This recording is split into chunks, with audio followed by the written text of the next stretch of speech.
நன்றி கூறி அமைகிறேன். வணக்கம். ஸ்ரீ வி செல்வராஜ். வணக்கம். இன்று இந்த மக்களவையில் நாம் விவாதிக்கின்ற இந்த இண்டஸ்ட்ரியல் ரிலேஷன்ஸ் கோட் திருத்த மசோதா 2026 நாட்டின் தொழிலாளி வர்க்கத்தின் அடிப்படை உரிமைகளையே பறிக்கும் ஒரு சட்ட முயற்சியின் தொடர்ச்சியாக நான் பார்க்கிறேன். இதை மிகுந்த கவலையுடனும் கடும் எதிர்ப்புடனும் இந்திய கம்யூனிஸ்ட் கட்சியின் சார்பில் பதிவு செய்கிறேன். இந்த திருத்த மசோதாவில் அரசு காட்டும் சட்ட விளக்க தெளிவு குறித்த அக்கறை இன்றைய சமூக பொருளாதார சூழலில் முற்றிலும் தவறான முன்னுரிமையாக தெரிகிறது. நாட்டில் கோடிக்கணக்கான தொழிலாளர்கள் வேலை நிறுத்தத்தில் இறங்கி வாழ்வாதாரம், வேலை பாதுகாப்பு, சங்க உரிமைகள் குறித்து கூச்சலிடும் வேளையில் அரசு அவர்களின் உடனடி பிரச்சனைகளுக்கு தீர்வு காணாமல் பழைய சட்டங்கள் ரத்து செய்யப்பட்ட விதத்தை விளக்குவது போன்ற தொழில்நுட்ப மாற்றங்களில் ஈடுபடுவது தொழிலாளர் நலனில் உண்மையான சாரத்தை புறக்கணிப்பதாகும். சட்ட தெளிவை விட உரிமை தெளிவுதான் இன்று அவசரம். இன்று நாட்டின் பல கோடி தொழிலாளர்கள் பொது வேலைநிறுத்தத்தில் ஈடுபட்டிருக்கின்றனர். அவர்கள் சும்மா வேலைநிறுத்தம் செய்யவில்லை. அவர்கள் கேட்பது மிக எளியதும் நியாயமானதும் தான். 4 தொழிலாளர் சட்டக்கோடுகளையும் ரத்து செய்ய வேண்டும் என்பதே. ஆனால் இந்த அரசாங்கம் தொழிலாளர் சங்கங்களின் உண்மையான கவலைகளை கேட்க தயங்குவதோடு மட்டுமில்லாமல் அவர்கள் போராட்டத்தையே பொருள்படுத்தாமல் மேலும் அவர்களிடமிருந்து கடின போராட்டங்களால் பெற்ற உரிமைகளை பறிக்கும் விதமாக இந்த திருத்த மசோதாவை கொண்டு வருகிறது.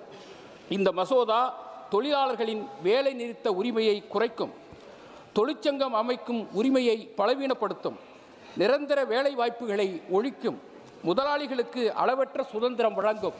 ஒரு முதலாளித்துவ ஆதிக்க சட்டமாக அமைகின்ற 4 சட்ட தொகுப்புகளை நியாயப்படுத்தும் விதமாக அராஜகமாக இந்த மசோதாவை தாக்கல் செய்யும் அரசின் நடவடிக்கை வன்மையாக கண்டிக்கத்தக்கது. இந்த நாட்டில் தொழிலாளர் உரிமைகள் ஒரு நாளில் கிடைத்தவை அல்ல. இவை தலைமுறையாக நடந்த போராட்டங்களின் பலன். 8 மணி நேர வேலை, குறைந்தபட்ச ஊதியம், பாதுகாப்பு விதிமுறைகள், தொழிற்சங்க உரிமைகள் இவை அனைத்தும் தொழிலாளர்களின் இரத்தமும் வியர்வையும் கலந்த வரலாற்று சாதனைகள். இன்று அந்த வரலாற்றையே இந்த மசோதா புறக்கணிக்கிறது. இன்று தெருக்களில் போராடும் தொழிலாளர்கள் எதிர்க்கட்சியினர் அல்ல. அவர்கள் இந்த நாட்டின் உற்பத்தி சக்தி. அவர்களை கேட்காத அரசு ஜனநாயகத்தின் சாரத்தையே புறக்கணிக்கிறது. ஜனநாயகம் என்பது வெறும் தேர்தல் வெற்றி அல்ல. மக்களின் குரலை கேட்பதே ஜனநாயகம். இந்த மசோதா கொண்டு வரப்படுவது தவறான நேரம் மட்டுமல்ல, தவறான நோக்கத்துடனும் கொண்டு வரப்படுகிறது. பொது வேலைநிறுத்தம் நடக்கும் நாளிலேயே தொழிலாளருக்கு எதிரான சட்டத்தை திணிக்க முயல்வது இந்த அரசின் அகங்காரத்தையும் தொழிலாளர் விரோத மனப்பான்மையும் வெளிப்படுத்துகிறது. எனவே இந்த ஐஆர்சி திருத்த மசோதாவை உடனடியாக வாபஸ் பெற வேண்டும். தொழிலாளர் சங்கங்களுடன் பரந்த ஆலோசனை நடத்த வேண்டும். தொழிலாளர் சட்ட கோடுகளை முழுமையாக மறுபரிசீலனை செய்ய வேண்டும் என்று கேட்டுக்கொள்வதோடு, தொழிலை பற்றி, தொழிலாளர்களை பற்றி மகாகவி எழுதிய கவிதையை உங்கள் முன்னால் வைக்கிறேன்.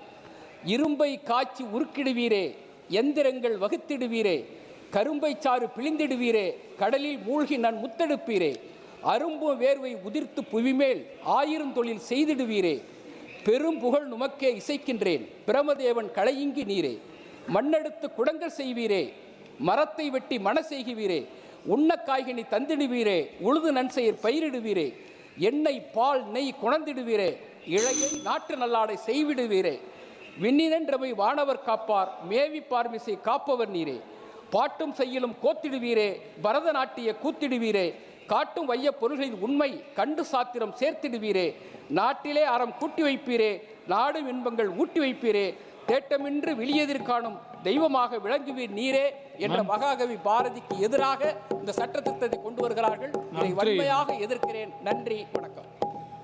Next speaker, Sri Raju Bistar.